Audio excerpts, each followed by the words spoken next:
দ্রুত নির্বাচনের রোডম্যাপ ঘোষণার বিকল্প নেই। ভারতের সঙ্গে যতটুকু ভুল বোঝাবুঝি আছে তা দূর হয়ে যাবে, বললেন এম শাখাওয়াত হোসেন। ভারত সরকারকে বাংলাদেশের জনগণের কাছে ক্ষমা চাইতে হবে, বলছে খেলাফত মজলিস। নির্বাচনের তারিখ নির্ধারিত অন্তর্বর্তীকালীন সরকারের রাজনৈতিক সিদ্ধান্ত, বললেন গোয়েন লুইস। আগরতলায় বাংলাদেশ হাইকমিশনে হামলা, ইসলামী আন্দোলনের কর্মসূচি ঘোষণা। এবং সর্বশেষ জানাবো মূল্যস্ফীতি দেশের দারিদ্র্যের মূল কারণ। এতক্ষণ শুনছিলেন সংবাদ শিরোনাম, এবারে বিস্তারিত। তবে তার আগে অনুরোধ থাকবে আমাদের চ্যানেলটি সাবস্ক্রাইব করে বেল আইকনটি ক্লিক করুন। দ্রুত নির্বাচনের রোডম্যাপ ঘোষণার বিকল্প নেই। বাংলাদেশের কমিউনিস্ট পার্টির সভাপতি মোহাম্মদ শাহ আলম বলেছেন, জুলাই আগস্টের আন্দোলনের মধ্যে দিয়ে স্বৈরাচারের পতনের পর অন্তর্বর্তী সরকার প্রতিষ্ঠা হলেও এখনও নির্বাচিত গণতান্ত্রিক সরকার প্রতিষ্ঠা হয়নি। আইন শৃঙ্খলা পরিস্থিতি স্বাভাবিক হয়নি। দেশকে নৈরাজ্যমুক্ত করতে হলে দ্রুত প্রয়োজনীয় সংস্কার করে নির্বাচনের রোডম্যাপ ঘোষণার বিকল্প নেই। সিপিবির প্রেসিডিয়াম সদস্য সাজ্জাদ জহির বলেন, যদি সব জাতি ধর্মের মানুষের সমান অধিকার প্রতিষ্ঠা করা না যায় তাহলে মুক্তিযুদ্ধের চেতনা বিফলে যাবে। বিজয়ের মাসে বাংলাদেশের সব মানুষকে মুক্তিযুদ্ধের চেতনায় সংহত থেকে ফ্যাসিবাদ, মৌলবাদ, সাম্রাজ্যবাদ সহ মুক্তিযুদ্ধের বিরোধিতাকারী সব অপশক্তিকে রুখে দেওয়ার বিকল্প নেই। ভারতের সঙ্গে যতটুকু ভুল বোঝাবুঝি আছে তা দূর হয়ে যাবে, বললেন এম শাখাওয়াত হোসেন। অন্তর্বর্তী সরকারের নৌ পরিবহন এবং শ্রম ও কর্মসংস্থান মন্ত্রণালয়ের উপদেষ্টা brigadier general M Shakhawat Hossain বলেছেন, দেশের যোগাযোগ ব্যবস্থার উন্নতি হচ্ছে, সড়ক হচ্ছে, সেতু হচ্ছে। যোগাযোগের উন্নতি হতে হবে, থেমে থাকা যাবে না। নৌ যোগাযোগেরও অনেক আধুনিকতা আসবে। বিশ্বের সব জায়গায় এটা আছে, তাই হতাশ হওয়ার কিছু নেই। তিনি আরো বলেন, ভারতের মতো একটি বন্ধুপ্রতিম দেশের সঙ্গে আমাদের সম্পর্ক ভালো হওয়ার কথা। এদেশের মানুষ কিন্তু ভারত বিরোধী নয়, তাই আমরা আশা করি ভারতের সঙ্গে যতটুকু ভুল বোঝাবুঝি আছে সেটা দূর হবে। কে ক্ষমতায় থাকলো না থাকলো সেটা বড় কথা নয়। আমরা সবসময় ভারতের সঙ্গে বন্ধুত্ব রক্ষা করার জন্য তৈরি। দুবাইয়ে মেরিনদের ভিসা কার্যক্রম বন্ধ প্রশ্নের জবাবে উপদেষ্টা বলেন, আমরা দুবাই সরকারের সঙ্গে কথা বলেছি। অ্যাম্বাসেডরও জানিয়েছেন তিনি কাজ করছেন, ফলে অচিরের এর সমাধান হবে। ভারত সরকারকে বাংলাদেশের জনগণের কাছে ক্ষমা চাইতে হবে, বলছে খেলাফত মজলিস। ভারতীয় উগ্র হিন্দুত্ববাদী সংগঠন কর্তৃক ত্রিপুরায় আগরতলার বাংলাদেশ সহকারী হাইকমিশনে হামলার ঘটনায় নিন্দা ও তীব্র প্রতিবাদ জানিয়েছে খেলাফত মজলিস। বিবৃতিতে খেলাফত মজলিসের আমির মাওলানা আব্দুল বাসিত আজাদ ও যুগ্ম মহাসচিব অ্যাডভোকেট জাহাঙ্গীর হোসেন বলেন, সম্প্রতি ভারতীয় মিডিয়ায় বাংলাদেশের অভ্যন্তরীণ ইস্যুতে একের পর এক মিথ্যাচার করে যাচ্ছে। আজকে ত্রিপুরা রাজধানী আগরতলায় বাংলাদেশ সহকারী হাইকমিশনে পুলিশের সামনে হামলা চালানো হয়েছে। এতে দূতাবাসের ব্যাপক ক্ষয়ক্ষতি হয়। হামলাকারীরা বাংলাদেশের জাতীয় পতাকারও অবমাননা করে ধৃষ্টতা দেখিয়েছে। আমরা ভারতীয় উগ্রবাদীদের এসব আচরণে তীব্র নিন্দা ও প্রতিবাদ জানাচ্ছি। তারা বলেন, কোনো সভ্য দেশে এই ধরনের বিদেশি দূতাবাসে হামলার ঘটনা ঘটতে পারে না। ভারতীয় পুলিশ বাংলাদেশ দূতাবাসের নিরাপত্তা দিতে সম্পূর্ণ ব্যর্থ হয়েছে। আমরা বাংলাদেশের পররাষ্ট্র মন্ত্রণালয়ের কাছে দাবি করছি, অবিলম্বে ভারতীয় রাষ্ট্রদূতকে তলব করে এই ঘটনার জন্য বাংলাদেশের জনগণের কাছে ক্ষমা চাইতে বাধ্য করতে হবে।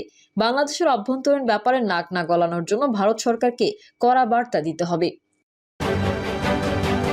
নির্বাচনের তারিখ নির্ধারণ অন্তর্বর্তীকালীন সরকারের রাজনৈতিক সিদ্ধান্ত, বললেন গোয়েন লুইস। প্রধান নির্বাচন কমিশনার এম নাসির উদ্দিনের সঙ্গে সাক্ষাৎ করেছেন বাংলাদেশের নিযুক্ত জাতিসংঘের আবাসিক প্রতিনিধি গোয়েন লুইস। সোমবার আগারগাঁওয়ের নির্বাচন ভবনে সাক্ষাৎটি অনুষ্ঠিত হয়। সাক্ষাৎ শেষে গোয়েন লুইস সাংবাদিকদের বলেন, নবনিযুক্ত প্রধান নির্বাচন কমিশনারের সঙ্গে প্রাথমিক সাক্ষাৎ করেছি। বর্তমান নির্বাচন কমিশনকে সমর্থন জানাতে এসেছি।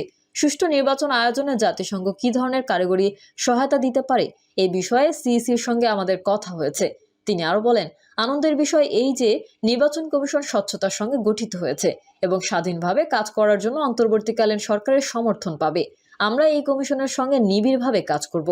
সংসদ নির্বাচনের সম্ভাব্য তারিখ নিয়ে কোনো আলাপ হয়েছে কিনা এমন প্রশ্নের জবাবে গোয়েন লুইস বলেন, নির্বাচনের সময়সীমা নিয়ে আজকের সাক্ষাতে কোনো আলাপ হয়নি। এটি অন্তর্বর্তীকালীন সরকারের রাজনৈতিক সিদ্ধান্তের বিষয়। আমরা শুধু টেকনিক্যাল বিষয়ে কথা বলেছি। সভা শেষে ইসি সচিব শফিউল আজিম বলেন, জাতিসংঘ কিভাবে কমিশনকে সহযোগিতা করতে পারে সে বিষয়ে প্রাথমিক আলোচনা হয়েছে। আগরতলায় বাংলাদেশ হাইকমিশনে হামলা, ইসলামী আন্দোলনের কর্মসূচি ঘোষণা। ভারতের আগরতলায় বাংলাদেশ সহকারী হাইকমিশনে হামলা ও বাংলাদেশ বিরোধী উস্কানির প্রতিবাদে ইসলামী আন্দোলন বাংলাদেশ আগামী মঙ্গলবার বিকেল ৩টায় রাজধানীর বায়তুল মোকাররম উত্তর গেটে বিক্ষোভ মিছিলের কর্মসূচি ঘোষণা করেছে।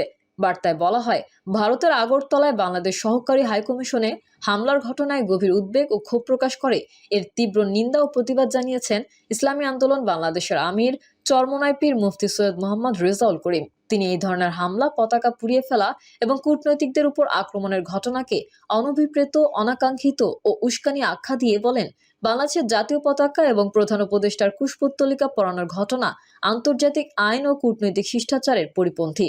চরমোনাই পীর আরও বলেন, আন্তর্জাতিক আইন লঙ্ঘন করে কলকাতা ও আগরতলায় ভারতের সরকার দলীয় উগ্রকর্মীরা বাংলাদেশ সহকারী হাইকমিশনে হামলা করেছে। এমনকি দূতাবাসের উপর থেকে বাংলাদেশি পতাকা নামিয়ে টেনে হিচড়ে ছিঁড়ে ফেলা হয়েছে।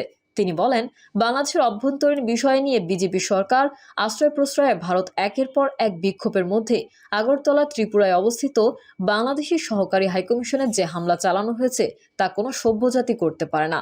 চরমোনাই পীর আরও বলেন, বিশ্বের সর্ববৃহৎ গণতান্ত্রিক রাষ্ট্রের দাবিদার ভারত আজ প্রতিবেশী রাষ্ট্রের কূটনৈতিকদের নিরাপত্তা দিতে চরমভাবে ব্যর্থতার পরিচয় দিয়েছে। এজন্য ভারতকে বাংলাদেশের কাছে ক্ষমা চাইতে হবে।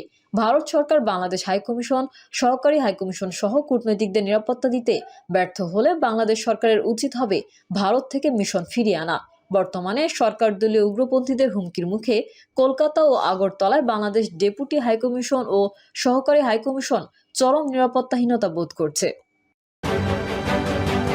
মূল্যস্ফীতি দেশের দারিদ্র্যের মূল কারণ। বিগত 6 মাস ধরে চলছে 10% উপরে খাদ্য মূল্যস্ফীতির হার। সর্বশেষ গত মাসেও তা ছিল 12% বেশি। বিশেষজ্ঞরা বলছেন, দেশে প্রচুর মানুষ আছে যারা দারিদ্র্য সীমার উপরে বসবাস করলেও অত্যন্ত নাজুক অবস্থায় রয়েছেন। অর্থনৈতিক সমস্যা, সামান্য ধাক্কা বা অভিঘাতেই তাদের দারিদ্র্য সীমার নিচে নেমে আসার জোর আশঙ্কা রয়েছে। অর্থনীতিবিদদের আনুমানিক হিসেবে এর পরিমাণ অন্তত 2 কোটি। বর্তমান পরিস্থিতিতেও এরাই সবচেয়ে খারাপ সময় পার করছেন। চিকিৎসা ও পড়াশোনার ব্যয় কমিয়ে তা দিয়ে পুষ্টি ব্যয় নির্বাহের চেষ্টাও করছেন অনেকে। এই পরিস্থিতিতে এখন রোগবালাই ও অশিক্ষা বেড়ে গিয়ে সামগ্রিকভাবে সমাজের অর্থনৈতিক উৎপাদন সক্ষমতাও কমে আসার জোর আশঙ্কা দেখা দিয়েছে। বাংলাদেশ পরিসংখ্যান ব্যুরোর হিসাবে সুস্থভাবে জীবন ধারণের জন্য প্রতিদিন যে পরিমাণ খাদ্যশক্তি গ্রহণ করতে হয় তাতে প্রতি মাসে ব্যয় হওয়ার কথা 1800 টাকা। সরকারিভাবে এটিকেই ফুড পভার্টি লাইন বা খাদ্য দারিদ্র্যসীমা হিসেবে সংজ্ঞায়িত করা হয়েছে। বিশ্ব খাদ্য কর্মসূচির চলতি সপ্তাহে প্রকাশিত এক হিসাব অনুযায়ী জীবন ধারণের জন্য ন্যূনতম খাদ্যশক্তি সমৃদ্ধ খাবার গ্রহণ করতে এখন প্রতি মাসে মাথাপিছু ব্যয় করতে হচ্ছে 3051 টাকা।